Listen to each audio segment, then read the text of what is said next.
I never believed in fate until the night I whispered for help and the wrong man answered. The bar was called Obscura One, of those upscale places in lower Manhattan, where the lighting was dim enough to hide secrets, but bright enough to admire the expensive liquor lining the mirrored shelves. I wasn't supposed to be there. I was supposed to be home, grading papers, maybe nursing a glass of wine, while my cat judged me from the windowsill. But my friend Natalie had insisted, and I'd caved because I hadn't left my apartment for anything other than work in 3 months. "You need to live a little, Claire," she'd said, tugging me through the brass-framed doors. "You're 28, not 80. I'd laughed then. I wasn't laughing now. The man who'd been buying me drinks for the past hour had started as charming, handsome in that clean-cut Wall Street way-tailored suit, confident smile, the kind of guy who knew exactly how impressive his job title sounded. But somewhere between the second gin and tonic and the third, his hand had found my thigh. When I'd moved it away, he put it back. Harder. Natalie had disappeared to the bathroom 10 minutes ago, and my phone was dead. My pulse hammered in my throat as his fingers dug into my leg, his breath hot against my ear. "Come on, Claire. Don't be like that. I paid for your drinks. I didn't ask you to." My voice was steady, but my hands trembled as I tried to pry his grip loose. He was stronger than he looked. "You didn't say no either." Panic clawed up my chest. The bar was crowded, bodies pressed together under the low throb of electronic music, but no one was looking at us. No one cared. I was just another woman in a corner booth with a man who thought he owned her because he'd handed over his credit card. I turned my head toward the bar, where a young bartender was shaking a cocktail, his face lit by the neon glow of the shelves behind him. He looked kind. Safe. I leaned forward, my voice barely audible over the music. "Help." It was a whisper. A breath. I didn't even know if he'd heard me. But someone else did. The air shifted. I felt it before I saw him, a presence that moved through the room like a cold wind, parting the crowd without a word.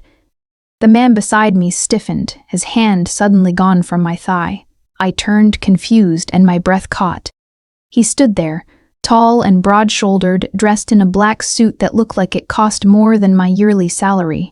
His dark hair was swept back, sharp jawline shadowed by the low light, and his eyes, God, his eyes were the color of smoke and steel, fixed on the man beside me with an intensity that made my stomach drop. "She said no." His voice was low, calm, but it carried a weight that made every nerve in my body go still. The Wall Street guy sputtered, his confidence draining. "This is none of your business, man. You're leaving." It wasn't a suggestion.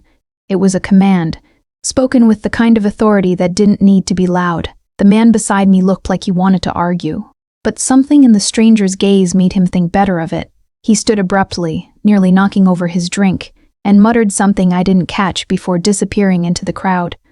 I sat frozen, my heart pounding so hard I thought it might crack a rib. The stranger's gaze shifted to me, and for the first time, I saw him clearly. He was devastating, not handsome in the safe, forgettable way the other man had been, but beautiful in a way that felt dangerous, like staring at a blade and wanting to touch it anyway. "Are you hurt?" His question caught me off guard. I shook my head, not trusting my voice. He studied me for a long moment, his expression unreadable, then extended a hand. "Come with me." My voice cracked. "I'm waiting for my friend. She's at the bar." He nodded toward Natalie, who was laughing with someone near the entrance, oblivious. "You're safer with me." That should have been a warning. A red flag so bright it could have been seen from space. But when I looked into his eyes, I didn't see cruelty. I saw something else. Something guarded and raw, like he understood what it felt like to be trapped. I took his hand. His palm was warm, calloused, and his grip was firm, but careful as he helped me out of the booth. He didn't let go as he led me through the crowd, his body a shield between me and the press of strangers. No one looked at us. No one dared. We stopped at a corner table near the back, partially hidden by a velvet curtain. A half-empty glass of whiskey sat on the dark wood surface, beside a folded newspaper. He'd been sitting here, I realized, watching. "Sit," he said, pulling out a chair. I obeyed without thinking, and he took the seat across from me. Up close, he was even more striking: high cheekbones, a scar cutting through his left eyebrow, and those eyes that seemed to see straight through me. "What's your name?" he asked. "Claire." It came out barely louder than a whisper. "Claire." He repeated it slowly, like he was tasting it. "I'm Dante." Dante. The name fit him: dark, dangerous, impossible to ignore. "Thank you," I managed. "For that." "Don't thank me." His jaw tightened. "Men like him don't deserve to breathe the same air as you." The intensity in his voice made my pulse spike again. But this time it wasn't fear. It was something else entirely. "Why did you help me?" I asked. "You don't know me." His gaze held mine, and for a moment I thought he wouldn't answer. Then, quietly, "Because you asked." The music around us seemed to fade. The world narrowed to just the two of us, sitting in the shadows, and I felt it, a pull I couldn't explain, magnetic and terrifying, like standing at the edge of a cliff and wanting to jump. "Who are you?" I whispered. Something flickered in his eyes, regret maybe, or warning. He leaned back, his expression shuddering. "Someone you should stay away from." Before I could respond, his phone buzzed on the table. He glanced at the screen, his jaw clenching, and when he looked back at me, the warmth in his gaze was gone, replaced by something cold and unreachable. "Your friend's looking for you." He stood, buttoning his jacket. "Go home, Claire. Forget you met me." He turned to leave, and I should have let him.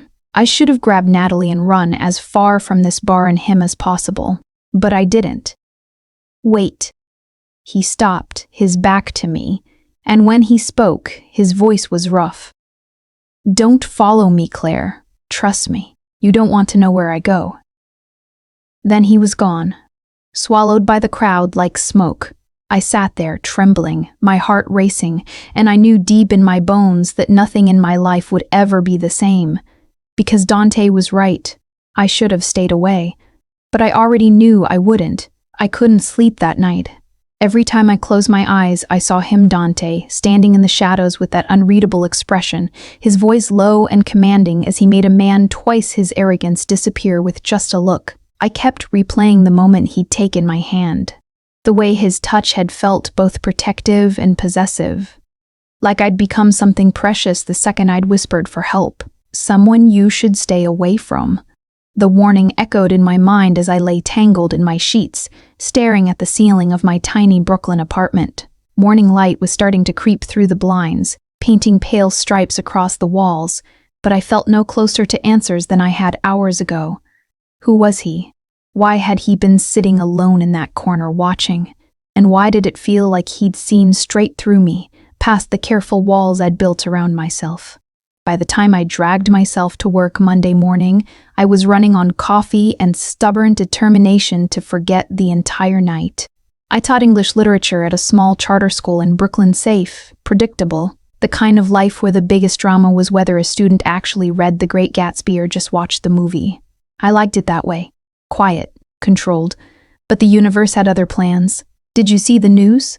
My colleague Marcus burst into the teacher's lounge during lunch, his phone clutched in his hand, eyes wide. I looked up from my sad desk salad. "What news?" "There was a shooting last night, down by the waterfront." He turned his phone toward me and my stomach dropped. The headline read, "Revolved Gang Leader Found Dead in Apparent Mob Hit." Below it was a grainy photo of a warehouse, police tape strung across the entrance, and a body bag being loaded into a coroner's van. "They're saying it's connected to the Valenti family," Marcus continued, his voice dropping to a whisper like saying the name too loud might summon them. "You know, the Mafia family that runs half the city." My hands went cold. "Valenti," I repeated. "Yeah, Dante Valenti. He's the head of the family now, took over after his father died 2 years ago. Apparently, he's even more ruthless than the old man." Marcus scrolled through his phone. "There are rumors he's been consolidating power, taking out anyone who threatens his territory. The cops can't touch him, though. He's too connected." The room tilted. Dante Valenti. "Claire, you okay?" Marcus peered at me. "You look like you've seen a ghost." I forced a smile, my heart hammering. "Yeah, Just didn't sleep well. But I wasn't okay, because the man who'd saved me, who'd looked at me like I mattered, who'd told me to stay away, was a monster, a mafia boss, and I'd let him touch me. I told myself to forget it, to pretend Friday night never happened, that Dante Valenti was just a name in a news article, someone who existed in a world so far removed from mine that our paths would never cross again. But on Wednesday, everything changed. I was locking up my classroom after a long day, my bag heavy with essays to grade, when my phone buzzed. Unknown number. I almost ignored it, but something made me answer. Hello? Silence. Then, low and familiar, Claire. My breath stopped. Dante, I need you to listen carefully. His voice was clipped, urgent in a way that sent ice down my spine. You're being followed. What? I spun around, scanning the empty hallway. What are you talking about? There's a black sedan parked across from your school. 2 men inside, they've been there since 3 o'clock. My blood turned cold. How do you know that? Because I'm watching them. A pause. And I'm watching you. I should have hung up. Should have called the police. But instead, I found myself whispering, why are they following me? Because you were seen with me. His tone hardened. Friday night. Someone took a photo. Now they think you're leverage. Leverage. The word hit me like a fist. I don't understand. You don't need to understand. You need to do exactly what I say. His voice dropped, commanding. Walk out the front entrance. Don't look at the sedan. My car is 3 spaces down, black SUV, tinted windows. Get in the backseat. Now. I'm not getting in a car with you, Claire. He cut me off, and there was something raw in his voice now, something almost desperate. If they take you, I can't protect you. Please. That word please broke through my fear. I grabbed my bag and walked. The hallway felt longer than it ever had, every step echoing in the silence. When I pushed through the front doors, the autumn air bit at my skin, and I saw it immediately. The black sedan, windows dark, engine idling. 3 spaces down, just like he'd said, was the SUV. I didn't let myself think. I just moved. The back door opened before I reached it, and I slid inside, my heart pounding so hard I thought I might pass out. The door slammed shut, and the SUV pulled away from the curb smoothly, leaving the sedan behind. I turned, and there he was. Dante sat beside me in the back seat, dressed in a dark suit, his expression carved from stone. But his eyes, God, his eyes were blazing. You're insane, I breathed. You were alive. He didn't look away. That's all that matters. Why are they after me? Because I made a mistake. His jaw clenched. I should have stayed away from you, but I didn't. So this is your fault. Yes. He didn't flinch. And I'm going to fix it. How? He leaned forward, his gaze locking onto mine with an intensity that made my chest ache. By keeping you close. The air between us crackled, heavy and dangerous, and I realized with startling clarity that I wasn't afraid of him. I was afraid of how badly I wanted to trust him. Where are we going? I whispered. Dante's expression softened, just barely. Somewhere they'll never find you. The SUV turned onto the highway, the city disappearing behind us, and I knew whatever came next, there was no going back. The estate appeared like something out of a dream or a nightmare, depending on how you looked at it.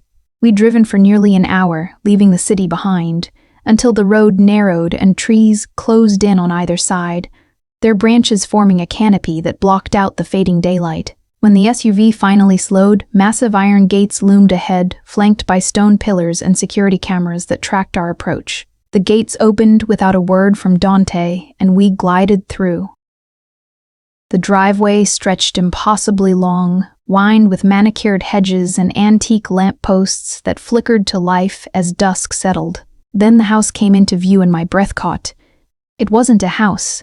It was a mansion, 3 stories of pale stone and arched windows, balconies wrapped in wrought iron, and a fountain at the center of the circular drive where water cascaded over marble angels. It looked like something from another century, beautiful and cold. a fortress disguised as elegance. "This is where you live?"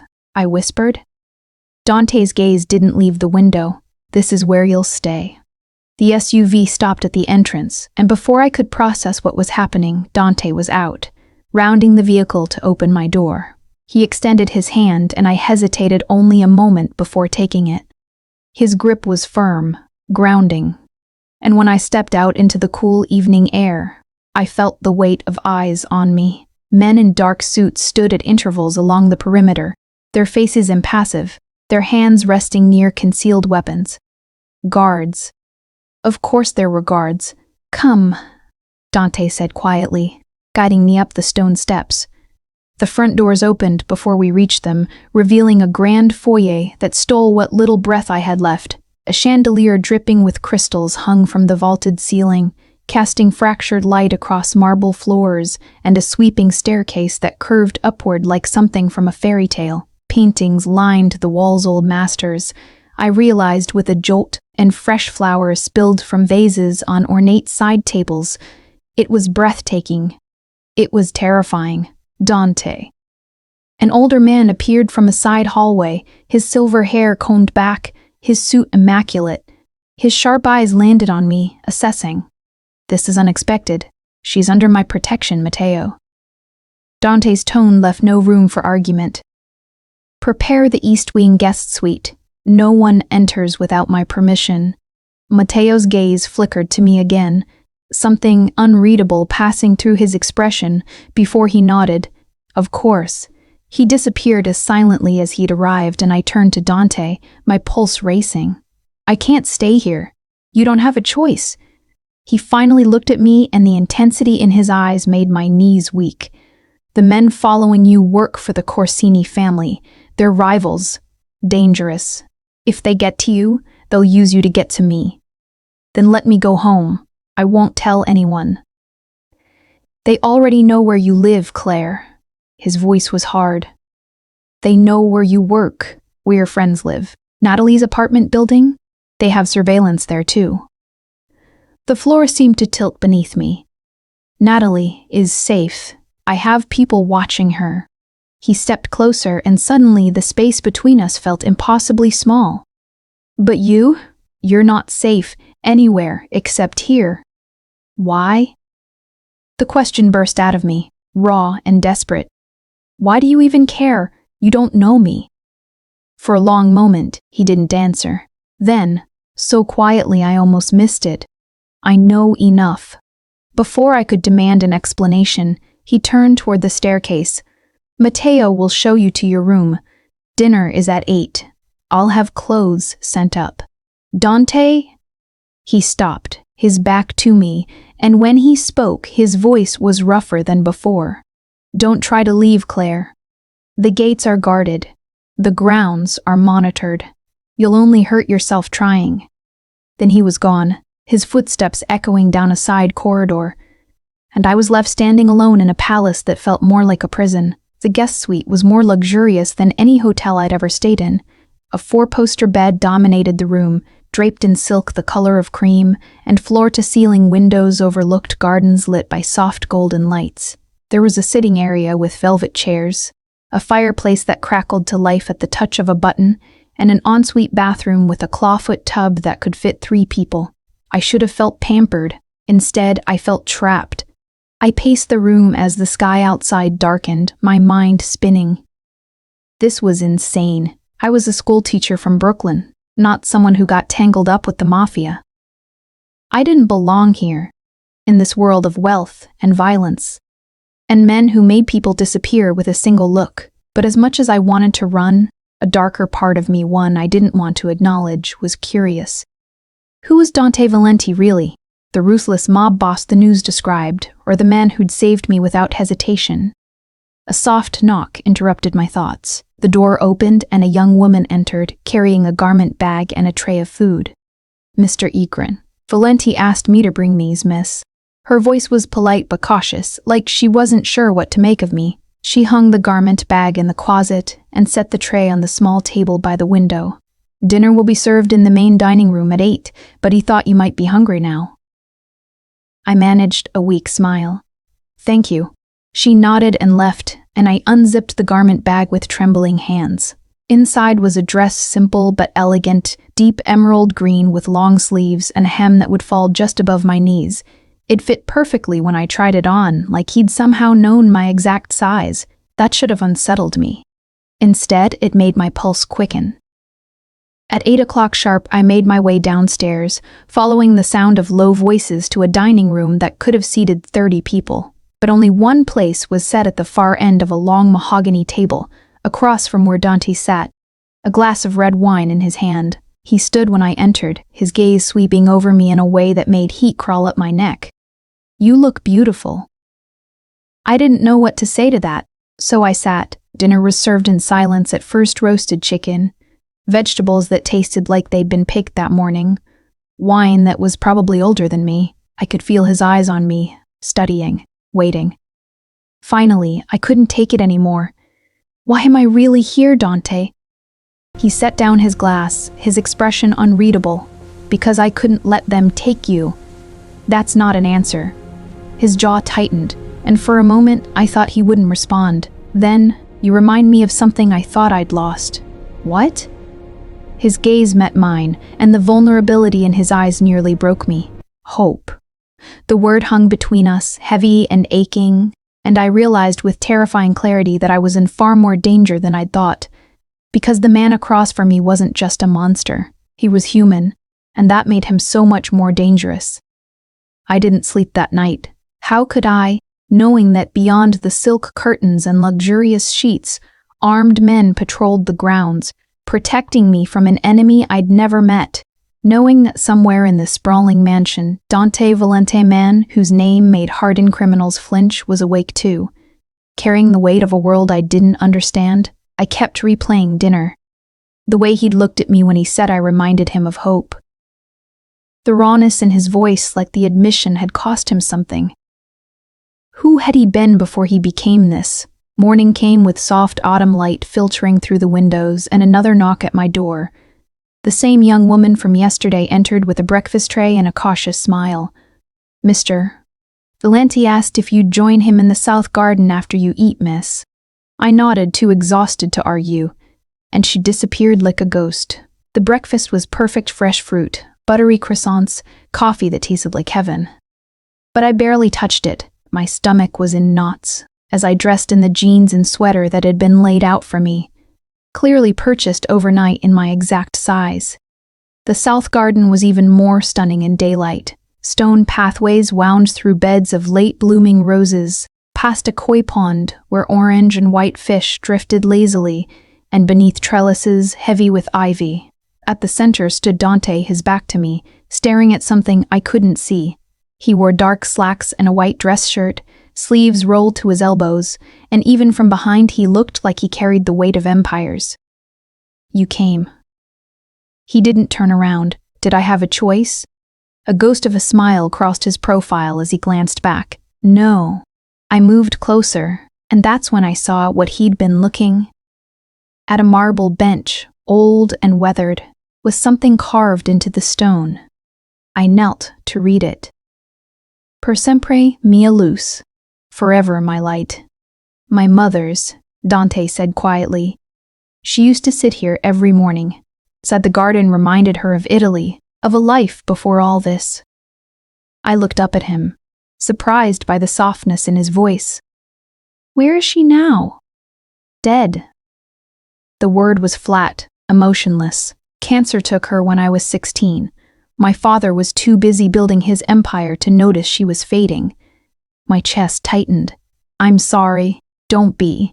He turned to face me fully, and the walls were back up, his expression carved from ice. "She's the lucky one. She got out." "And you didn't?"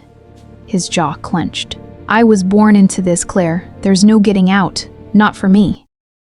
Everyone has a choice. No." He cut me off, stepping closer, and suddenly the air between us was electric. "People like you have choices. People like me have obligations, responsibilities, blood debts that can never be repaid. Then why save me?" I demanded, my voice rising. "If your world is so hopeless, why pull me into it?" For a moment, He just stared at me, something wild and desperate flickering in his eyes. Then, so quietly it was almost a whisper, "Because, for 1 second, when you looked at me in that bar, you didn't see a monster." My heart cracked. Before I could respond, his phone buzzed. He pulled it from his pocket, and whatever he saw on the screen made his entire body go rigid. "What is it?" I asked. "They made a move." His voice was cold now, lethal. "The Corsinis. They hit one of my warehouses an hour ago." Fear spiked through me. "Is anyone hurt?" "3 of my men are in the hospital. One might not make it."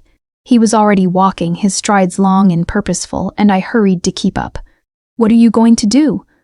He stopped so abruptly I nearly ran into him. When he turned, the man who'd spoken about his mother was gone, replaced by something darker, more dangerous. "What I always do. I'm going to remind them why you don't cross the Valenti family. Dante, stay in the house, Claire." It was a command, not a request. "Matteo will be with you. Don't go near the windows. Don't answer the door. Don't do anything until I get back." "When will that be?" His gaze softened, just for a heartbeat. "When it's done." Then he was gone, disappearing into the mansion, and I was left standing in the garden. Fear and something else. Something I didn't want to name churning in my chest. The hours crawled by like days. Matteo stationed himself outside my suite, his presence both comforting and suffocating. I tried to distract myself reading from the library Dante had mentioned, grading the essays I'd shoved in my bag days ago, but nothing worked. My mind kept circling back to him. Was he safe? Was he hurt? Was he doing something I could never forgive? It was nearly midnight when I heard the front door slam open. Voices echoed through the hallway, sharp, urgent, and I was out of my room before I could think twice. "Miss, wait," Matteo called, but I was already running.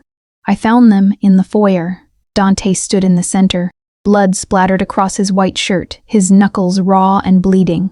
2 of his men flanked him, equally battered, and a third god. The third was being carried in on a stretcher, his face pale as death. My stomach lurched. Dante's gaze snapped to me, and something like fury flashed in his eyes. "I told you to stay upstairs." "You're hurt?" "I'm fine." He barked orders to his men in rapid Italian, his voice steady despite the blood. And they moved like a machine, efficient and practiced. But I saw the way he favored his left side, the way his jaw was clenched against pain. When the stretcher disappeared down a hallway and the other men dispersed, I crossed the marble floor, ignoring Matteo's protests, and stopped in front of Dante. "You're not fine." His eyes met mine, and for the first time, I saw exhaustion there. Bone-deep, soul-crushing exhaustion. "Go to bed, Claire. Not until you let me help." "I don't need, yes you do." I stepped closer, my voice dropping. "Please." That word again, it seemed to undo him. He exhaled slowly, the fight draining out of him, and nodded. I found a first aid kit in one of the bathrooms and led him to the library, where a fire crackled in the hearth. He sank into a leather chair without protest, and I knelt in front of him, my hands shaking as I cleaned the blood from his knuckles. "This is going to sting," I warned. "I've had worse." I believed him. We didn't speak as I worked, but the silence wasn't empty. It was heavy, charged, every brush of my fingers against his skin sending sparks up my arms. When I finished bandaging his hands, I looked up and found him watching me with an expression I couldn't read. "Why are you doing this?" he asked. "Because you saved me." I swallowed hard, and because, despite everything, I don't think you're the monster you pretend to be. His hand came up, his thumb brushing my cheek so gently it made my breath hitch. "You should be terrified of me, Claire." "I know. Then why aren't you?" I didn't have an answer. Or maybe I did, and I was too afraid to say it. So instead I whispered, "What happened tonight?" His hand fell away, and the shutters came down again. "I made sure they'll think twice before coming for you again." And somehow that terrified me more than anything. The days blurred together after that night. I fell into a strange rhythm at the estate mornings in the garden.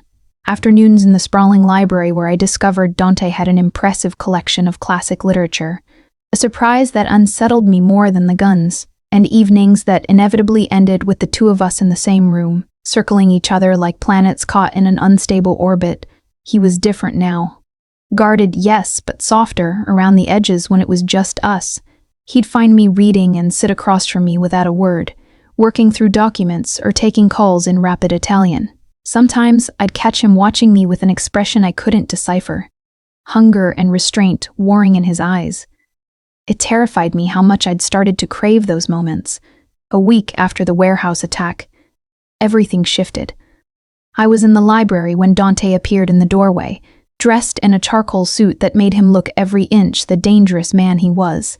But there was tension in his shoulders, a tightness around his mouth that set my nerves on edge. "Get dressed," he said without preamble. "Something formal. We're going out." I lowered my book. "Where?" "A charity gala downtown. I have to make an appearance." His jaw clenched. "And you're coming with me?" "Why would I?" "Because the Corsinis will be there." His gaze locked onto mine. "And I need them to see that you're under my protection, that touching you means war." My stomach dropped. "You're using me as bait. I'm using you as a message." He stepped into the room and the air grew thicker. "There's a difference. Not to me. Claire." He crossed to me in 3 strides, and suddenly he was close enough that I could smell his cologne setter and smoke. "I won't let anything happen to you, but if they think you're just some woman I'm hiding away, they'll keep coming. This ends it. And if it doesn't?" His hand came up, fingers grazing my jaw, tilting my face toward his. The touch was gentle, but his eyes blazed. Then I burned their world to the ground. I should have been horrified. Instead, heat coiled low in my belly. The dress waiting in my room was midnight blue, floor-length with a slit that ran dangerously high up my thigh. It clung to every curve, the neckline just low enough to be daring, and when I slipped it on, I barely recognized the woman staring back at me in the mirror. I looked like I belonged in his world. That thought should have scared me. Instead, it made my pulse race. Dante was waiting at the bottom of the grand staircase when I descended, and the way his gaze raked over me, slow, possessive, starving, made my knees weak. "You're dangerous in that dress," he murmured as I reached him. "Good." I met his eyes, surprised by my own boldness. Maybe I should be. Something dark and approving flickered across his face. He offered his arm and I took it, feeling the solid muscle beneath the expensive fabric. The drive into the city was quiet, but the tension in the SUV was suffocating. Dante sat beside me in the back, his hand resting on the seat between us, close enough to touch, but not quite. I could feel the heat radiating from him, the coiled energy of a predator preparing to walk into enemy territory. "What do I need to know?" I asked. "Stay close to me. Don't wander off. Don't talk to anyone I don't introduce you to." He glanced at me. "And no matter what happens, don't look afraid." "I'm not afraid." His eyes searched mine. "You should be. You keep saying that." I turned to face him fully. "But you're the one who keeps protecting me." "That doesn't mean I'm safe, Claire." His voice dropped, rough and raw. "I'm the most dangerous thing in your life right now." "I know. And God help me, I did." The gala was held at a historic hotel in Midtown, all marble columns and crystal chandeliers and waiters gliding through the crowd with champagne. Women dripped in diamonds, men in tuxedos exchanged business cards and veiled prettes, and at the center of it all was a world I'd only seen in movies, beautiful, glittering, and rotten beneath the surface. Dante's hand settled on the small of my back as we entered, and every head turned. I felt their eyes on me, assessing, curious, predatory. Whispers rippled through the crowd like a dark tide. "Who is she? Volanti brought a date? She's either very brave or very stupid." Dante's grip tightened, a silent reassurance, and he led me through the room with the confidence of a king entering his court. We stopped near the bar, and that's when I saw them. 2 men across the room, watching us with cold, calculating eyes. One was older, silver-haired with a scar running down his neck. The other was younger, handsome in a cruel way, with a smile that made my skin crawl. Corsini's, Dante murmured, his lips near my ear. The older one is Enzo, the younger is his son Luca. My breath caught. They're the ones. Yes.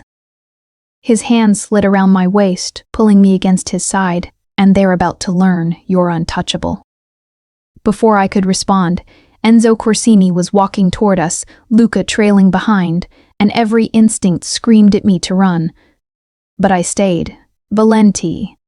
Enzo's voice was smooth, practiced. What a surprise to see you here, and with such lovely company. His gaze slid over me like oil, and I fought the urge to recoil. Enzo. Dante's tone was ice. I didn't realize trash was invited. Luca's smile sharpened. Careful, Valenti, you're outnumbered tonight. Am I? Dante's laugh was low, dangerous. Count again. I glanced around and realized with a jolt that scattered throughout the crowd were men I recognized from the estate Dante's men, dressed in tuxedos but unmistakably armed. Enzo's jaw tightened. You always did have a flair for the dramatic. And you always underestimated me. Dante's arm tightened around me. This is Claire. She's under my protection. Spread the word, anyone who touches her answers to me. Luca's gaze lingered on me, and something ugly flickered there. She doesn't look like much. Dante moved so fast, I barely saw it. 1 second he was beside me. The next he had Luca by the collar, his voice dropping to a lethal whisper. Say that again and I'll cut out your tongue and mail it to your father. The room went silent. Luca paled, and Enzo stepped forward, hands raised in mock surrender. Easy, Valenti. No need for bloodshed. We understand. His smile was poisonous. She's yours. Dante released Luca with a shove and turned back to me, his expression softening just enough that only I could see it. Let's go. We left the gala in a storm of whispers, and I didn't breathe again until we were back in the SUV, the city lights blurring past the windows. Are you okay? Dante asked, his hand finding mine in the darkness. I nodded even though I was trembling. You were incredible, he said quietly. You didn't flinch. I was terrified. I know. His thumb traced circles on my palm. But you didn't show it. That takes strength. I looked at him, this beautiful, dangerous man who'd upended my entire life, and I felt something crack open inside me. Dante, I whispered. What are we doing? His gaze met mine, and the vulnerability there nearly broke me. I don't know, but I can't stop. Neither could I. And that was the most terrifying thing of all. I woke to shouting. It was barely dawn. The sky outside still bruised with purple and gray, and the sound of raised voices echoed through the halls like gunfire. I threw on a robe and rushed out of my suite, my heart hammering. Matteo stood at the top of the stairs, his face grim. Miss, you should go back. What's happening? Before he could answer, Dante's voice roared from below, speaking rapid Italian laced with fury. I pushed past Matteo and descended the stairs, ignoring his protests. The scene in the foyer made my blood run cold. Dante stood in the center, his shirt half-buttoned, hair disheveled like he'd been dragged from sleet. Around him were 4 of his men, and on the marble floor, bleeding from a split lip, was a stranger I'd never seen before. Young, terrified, and clearly one of Dante's own. You let them in? Dante's voice was lethal. You let them breach the south gate? They said they had intel, the man stammered. And you believed them? Dante crouched, his face inches from the man's. You put her at risk because you were stupid enough to fall for a setup? Her. He meant me.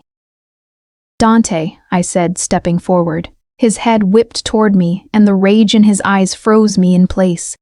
But beneath it, I saw something else fear. Go upstairs, Claire. What happened? Now. It wasn't a request, but I couldn't move, because in that moment, I saw what he was not, the man who'd saved me.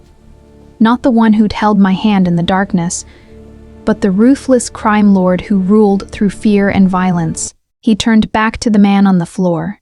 Get him out of my sight. I'll deal with him later. Two men hauled the injured guard away, and Dante finally looked at me again. The rage was gone, replaced by exhaustion so deep it carved lines into his face. You should have stayed upstairs.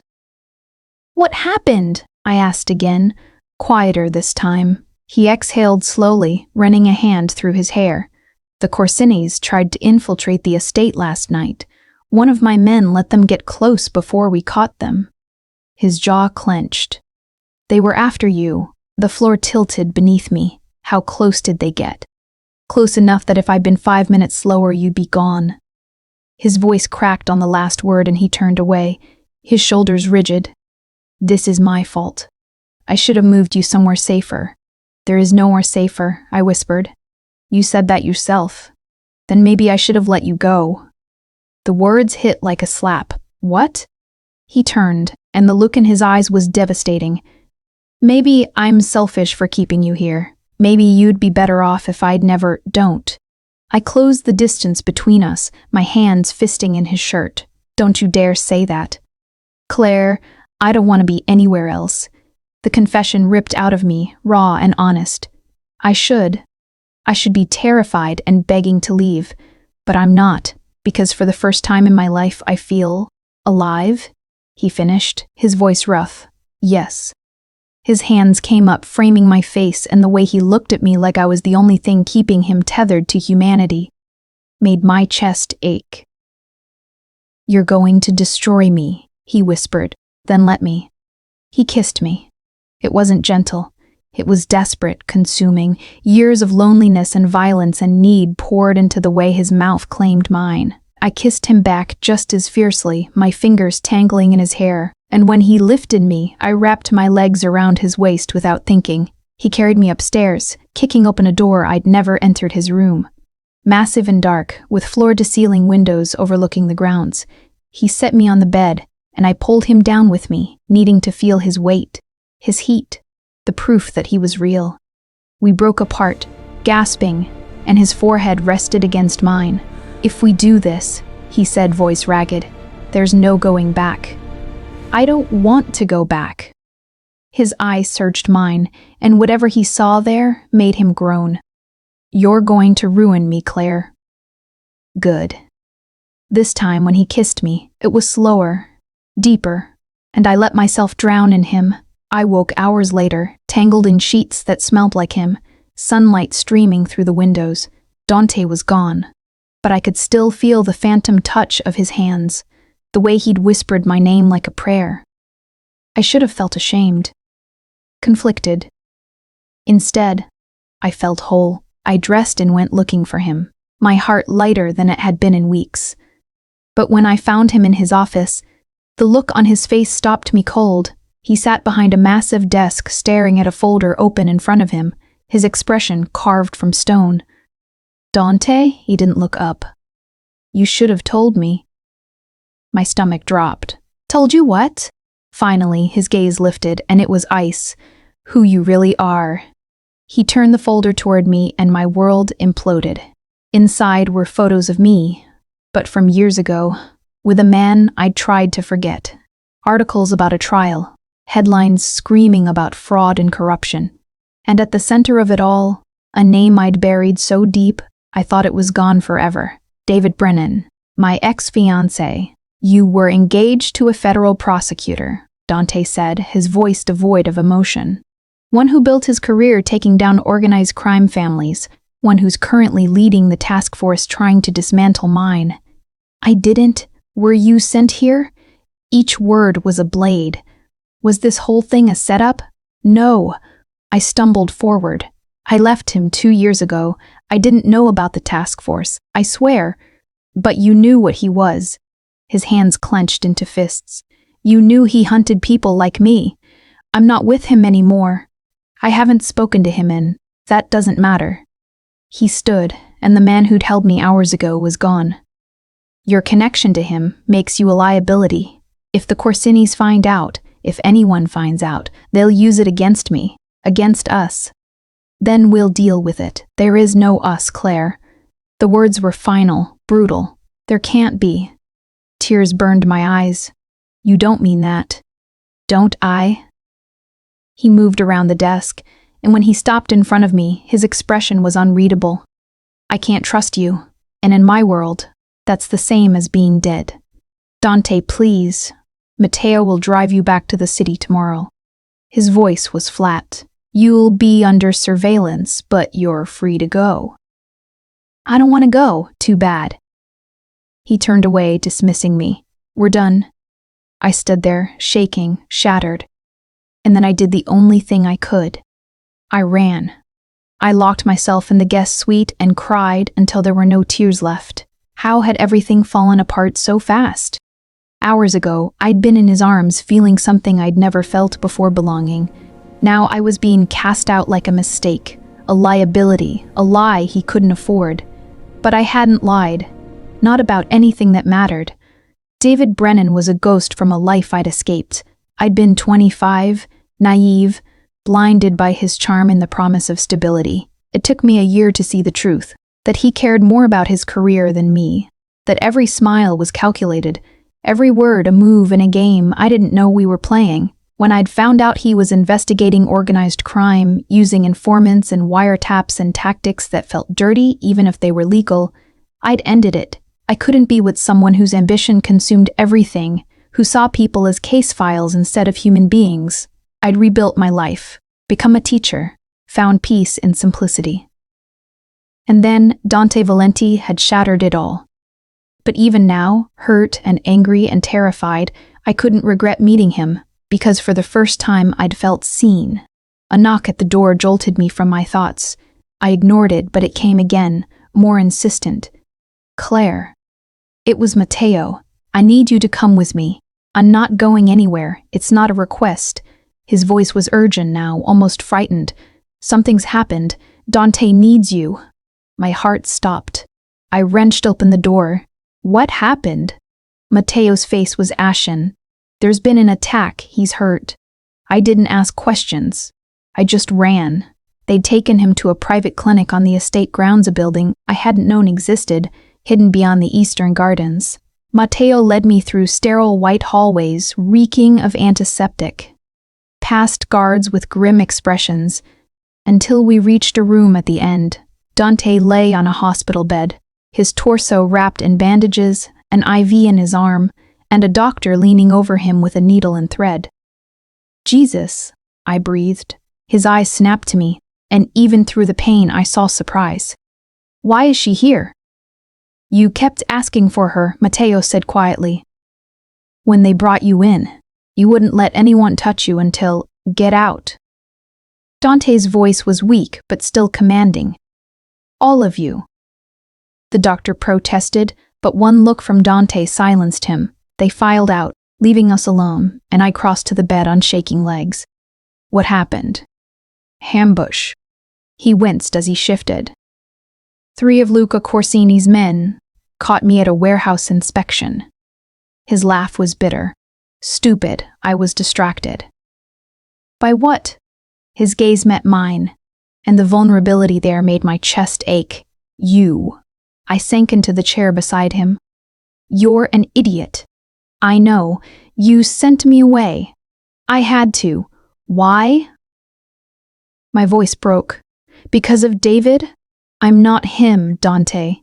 I'm not. I know." He reached for my hand, his grip weak but desperate. "I know you're not, but when I saw that file, when I realized the danger I'd put you in just by keeping you close, I panicked. So you pushed me away." "It's what I do." His eyes closed. "Everyone I care about gets hurt, Claire. My mother, my men, and now you—" "I'm fine." "You won't be if you stay." He opened his eyes and they were haunted. "The Corsinis won't stop, and if they find out about your connection to Brennan, they'll use it. They'll hurt you to get to him, or hurt him to get to me. You'll be caught in the crossfire. Then let me fight. You don't know how. Teach me." I leaned closer, my voice fierce. You keep saying I don't belong in your world, but I'm already in it, Dante. The moment you saved me, the moment I stayed, I chose this. I chose you." His jaw clenched. "You don't know what you're saying." "Yes, I do." I tightened my grip on his hand. "I see you. Not the mob boss, not the killer, the man who saves women in bars, who mourns his mother, who's so terrified of losing people he pushes them away before they can leave. I see you, and I'm not going anywhere." For a long moment, he just stared at me. Then, so quietly I almost missed it, "I don't deserve you." "Probably not." I managed a shaky smile. "But you're stuck with me anyway." His hand came up, fingers brushing my cheek, and when he pulled me down to kiss him, it was soft and aching and full of everything he couldn't say. "When we broke apart," he whispered, "if you stay, I can't protect you from everything." "I'm not asking you to." I rested my forehead against his. "I'm asking you to let me stand beside you."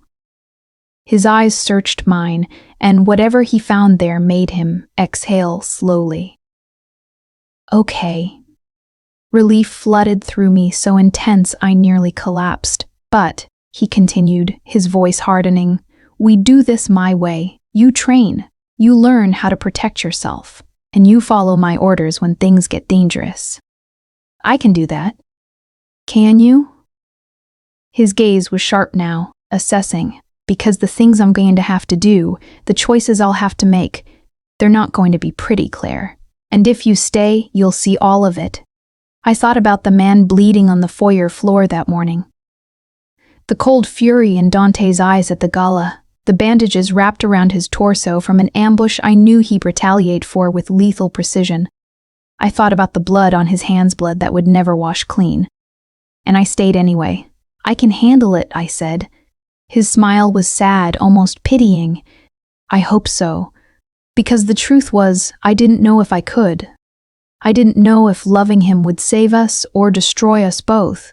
But as I sat beside him in that sterile room, his hand in mine, I knew one thing with absolute certainty. I was in too deep to turn back now. 3 days later, Dante was back on his feet, moving through the estate with the same lethal grace despite the doctor's protests. And true to his word, he began teaching me to survive in his world. I learned to shoot, how to grip a pistol, how to breathe through the recoil, how to hit a target center mass.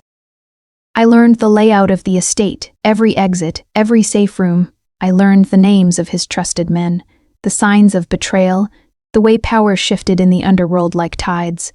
But most importantly, I learned what he was capable of.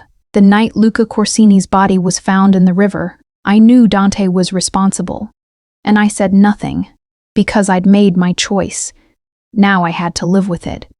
The retaliation came swiftly. 2 nights after Luca Corsini's body surfaced, the Corsini family struck back with brutal efficiency. They hit 3 of Dante's businesses in one night: an upscale restaurant in Soho, a shipping warehouse in Red Hook, and a private club in the financial district.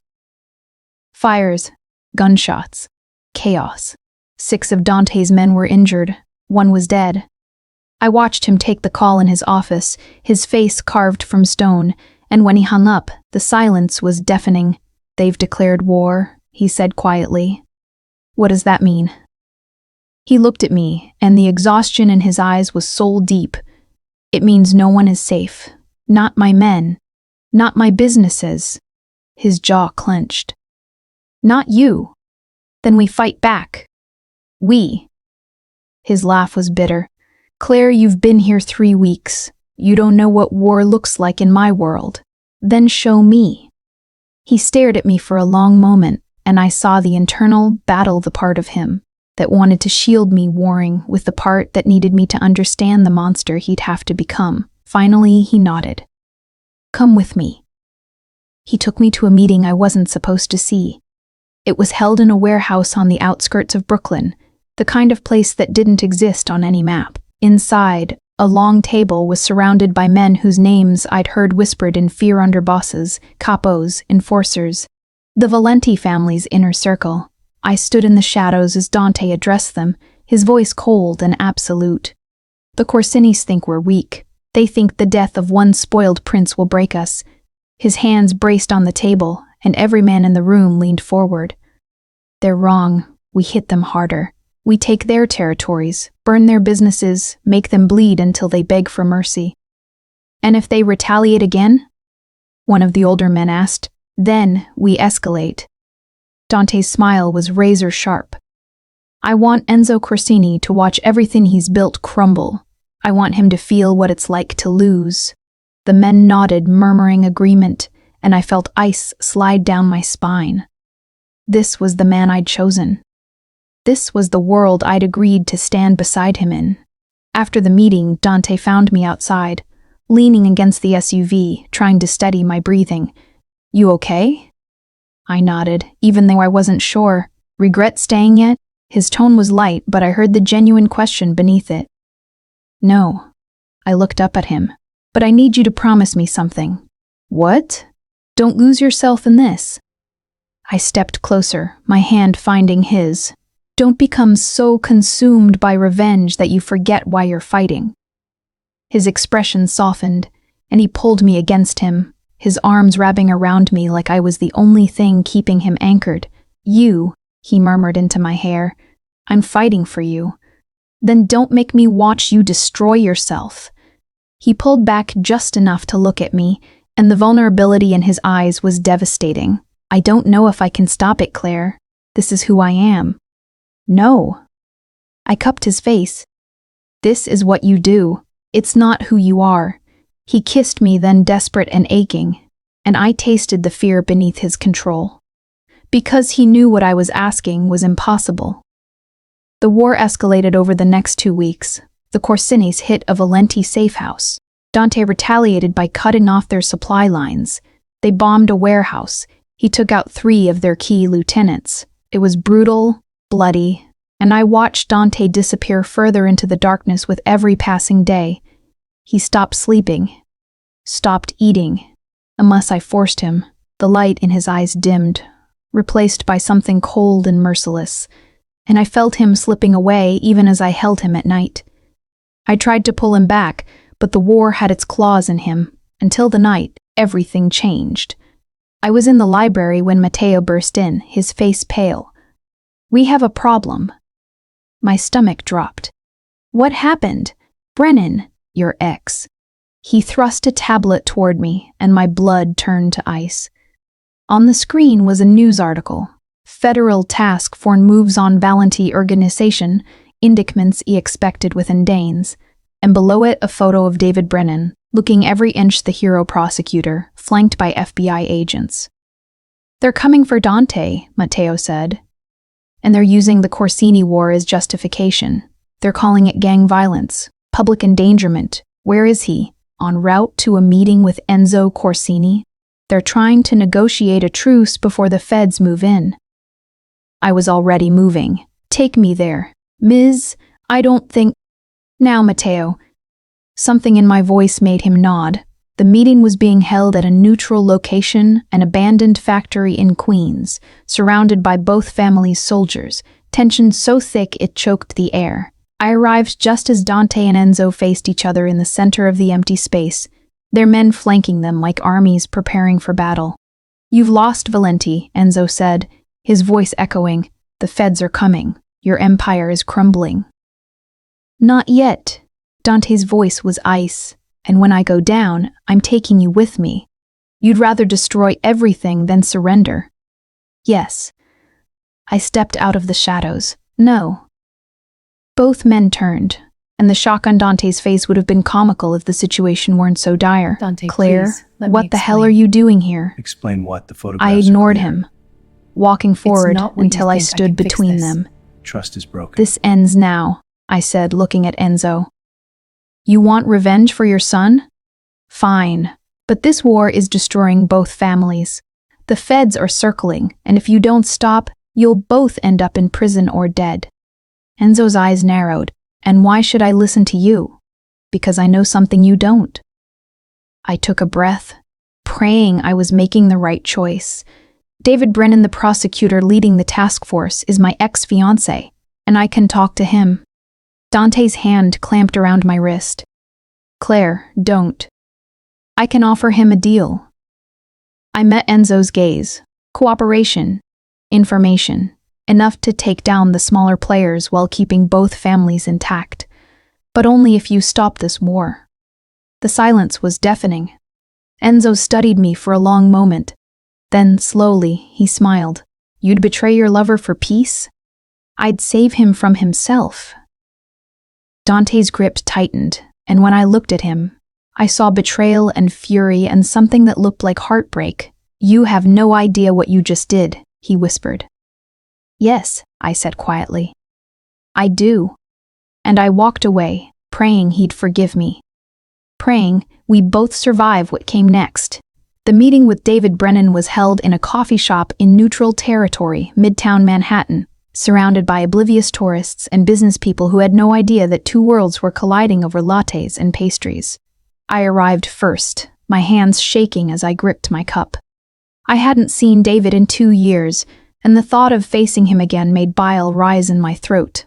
When he walked in, he looked exactly the same tall, clean-cut, with that politician's smile that had once made me feel safe.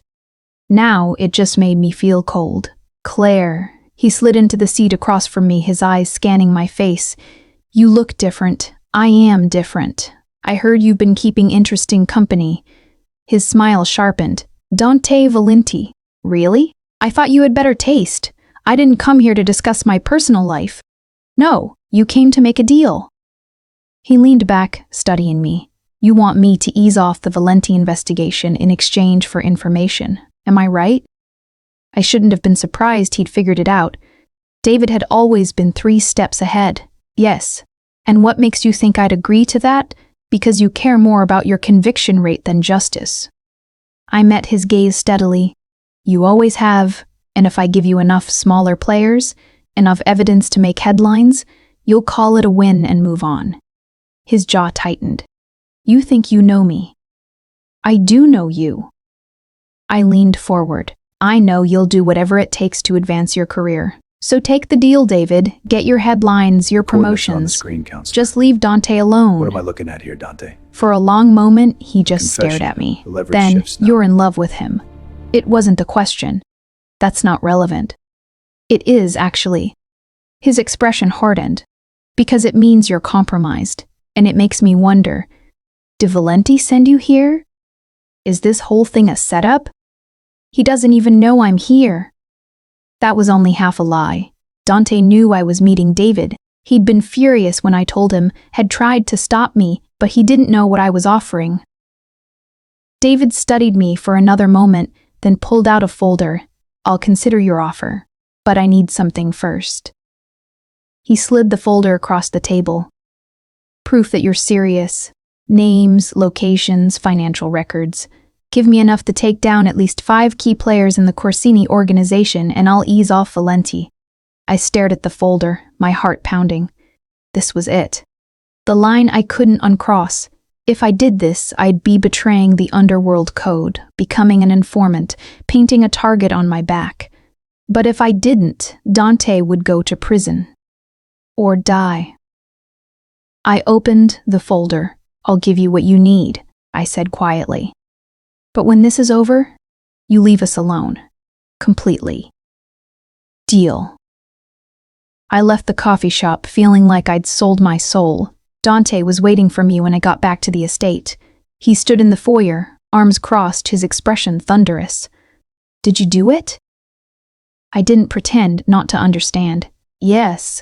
Jesus, Claire. He turned away, running a hand through his hair. Do you have any idea what you've just done? The Corsinis will know it was us. They'll come after you. I gave him their names, not yours. I moved closer. David agreed. He's going after the Corsinis, and he'll leave your organization alone. For how long? He spun back to face me. A year? 2? Until he needs another win?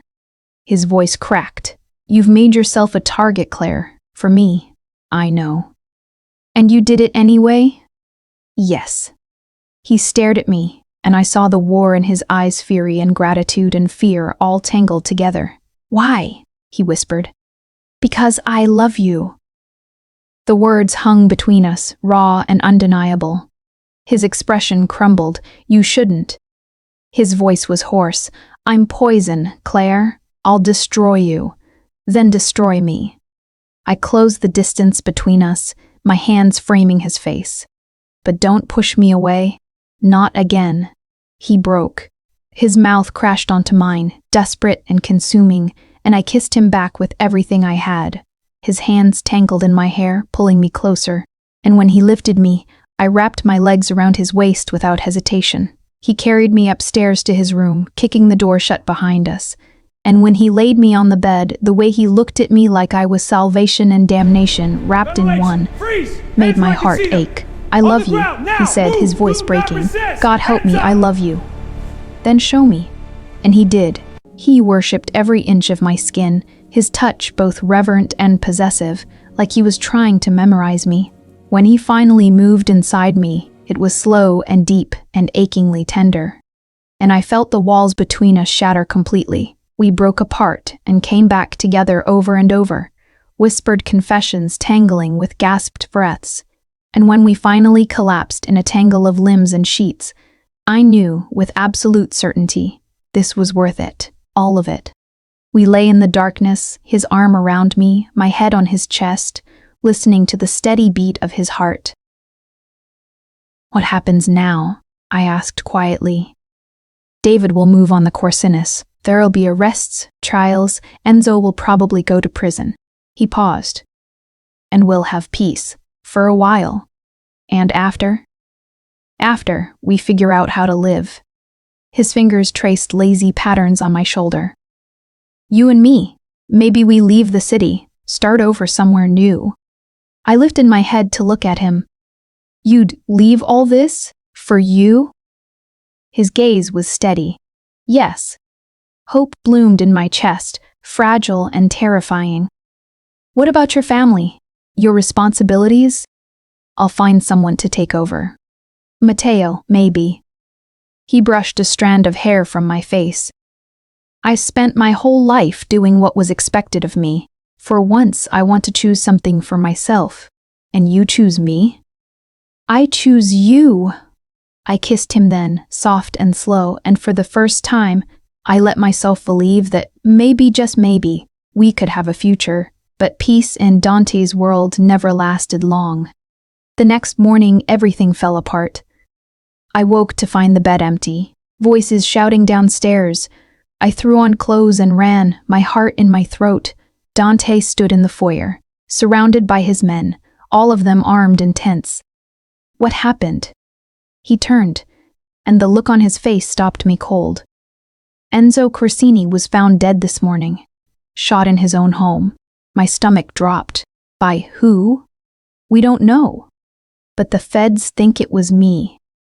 His jaw clenched. They're issuing a warrant for my arrest, right now. But you didn't, it doesn't matter. He crossed to me, gripping my shoulders. Someone set me up, Claire. And if I go to prison, everything we sacrificed was for nothing. Then we run. Where? They'll hunt me anywhere. Then we fight. Claire. His eyes were anguished. There's no winning this. Not anymore. And as sirens wailed in the distance growing closer, I realized he was right. The war wasn't over. It was just beginning. The sirens grew louder. Dante's men moved with practiced efficiency, barricading doors, checking weapons, transforming the mansion into a fortress in minutes. But I could see it in their faces. They knew this was the end. We can hold them off for maybe an hour, Matteo said grimly. After that, you surrender. Dante's voice was steel. All of you. Tell them I forced you to stay. Coaret. I won't have your blood on my hands. Boss, that's an order. Dante's gaze swept over the men who'd served him faithfully. You've given me everything. Let me give you this. One by one they nodded, and I saw the grief in their eyes. Dante turned to me. There's a tunnel. Runs from the wine cellar to a garage a mile from here. Matteo will take you. No. His jaw clenched. Claire, I'm not leaving you. I stepped closer, my voice steady despite the fear coursing through me. We're in this together, remember? If you stay, you'll be arrested, charged as an accessory. I don't care. I do. His hands cupped my face, and his eyes were bright with unshed tears. I won't let you throw away your life for me. You already gave me a life worth living. I covered his hands with mine. I was sleepwalking before I met you, Dante, going through the motions. You woke me up. You made me feel alive. By dragging you into hell. By loving me. I kissed him softly, so if this is the end, I'm facing it with you. For a moment, he just held me. His forehead pressed to mine, then he whispered, "You're the best thing that ever happened to me." I know. I managed a shaky smile. You're pretty great too. His laugh was broken. Even now you're making jokes. Someone has to. The front gates exploded inward. The sound was deafening, metals shrieking, alarms blaring in through the windows. I saw them, dozens of federal agents in tactical gear, moving like a black tide toward the mansion. They're coming, one of Dante's men shouted. Dante pulled me toward the back of the house, his hand tight around mine. We ran through corridors I'd walked 100 times, past rooms filled with memories, the library where we'd talked for hours, the garden where he'd told me about his mother, the bedroom where we'd found each other in the darkness. We burst into the wine cellar and Matteo was already there. The tunnel entrance opened a narrow passage disappearing into blackness. Go, Dante said, pushing me toward it. Not without you. I'm coming. I just need to. The door above us shattered. Agents poured down the stairs, guns raised, shouting commands. Dante shoved me behind him, his body a shield, and I saw Matteo raise his weapon. Stand down. David Brennan's voice cut through the chaos. He descended the stairs slowly, flanked by agents, his expression grim. When his gaze landed on me, something like regret flickered there. Claire, step away from him. No. Don't make this harder than it has to be. You promised. My voice broke. You said you'd leave him alone. That was before Enzo Corsini was murdered. David's gaze shifted to Dante. We have evidence, ballistics, witnesses. You're done, Valenti. I didn't kill him. Dante's voice was calm, controlled. But I know who did. Everyone froze. What are you talking about? David demanded. Luca Corsini isn't dead.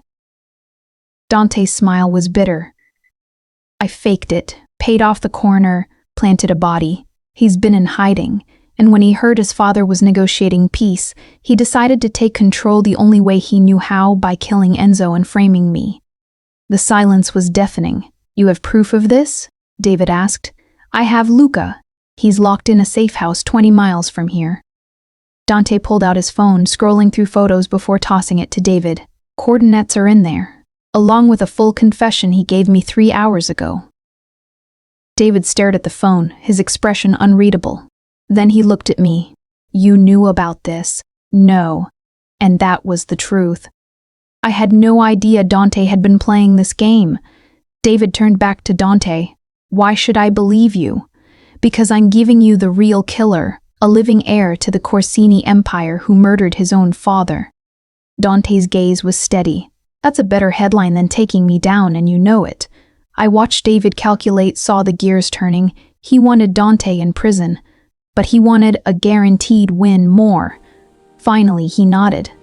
We'll check it out. But if you're lying, I'm not. David gestured to his men, and they retreated up the stairs, leaving just the 3 of us. You're lucky, Valenti, David said quietly. She saved your life twice now. I know.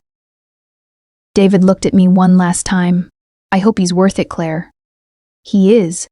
Then he was gone, and Dante pulled me into his arms so tightly I could barely breathe. How long have you known? I whispered. Since the night Enzo died. I had people watching the Corsini compound. He pulled back, his eyes searching mine. I was going to tell you, but I needed to be sure. You could have warned me. I know. His thumb traced my cheek. I'm sorry. I'm so damn sorry for everything.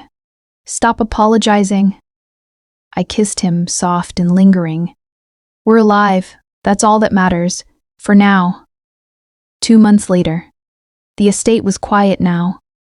Most of Dante's men had been reassigned or retired, and the mansion felt less like a fortress and more like a home. Luca Corsini had been arrested and charged with patricide. The Corsini Empire collapsed without its leaders, absorbed by smaller families. The Valenti organization survived, but Dante kept his word. He stepped back, letting Matteo take over day-to-day operations while he focused on legitimate businesses. And me? I went back to teaching, but now I came home to Dante every night, to a life that was messy and complicated and nothing like I'd imagined. But it was ours. We stood in the garden, his arms around me from behind, watching the sunset paint the sky gold and crimson. "What are you thinking?" he murmured. "That I never thought I'd be here." I leaned into him. That I never thought I'd find this. Happiness? Love. I turned in his arms. Real, messy, dangerous love. His smile was soft, the darkness in his eyes finally eased by something like peace. Was it worth it? I thought about everything we'd been through. The fear, the violence, the impossible choices. I thought about the whisper in a bar that had changed everything. "Yes," I said. "Every second." He kissed me then, slow and sweet, and I tasted forever on his lips. Because this was our story born in shadows, forged in fire, and tempered by a love that refused to break.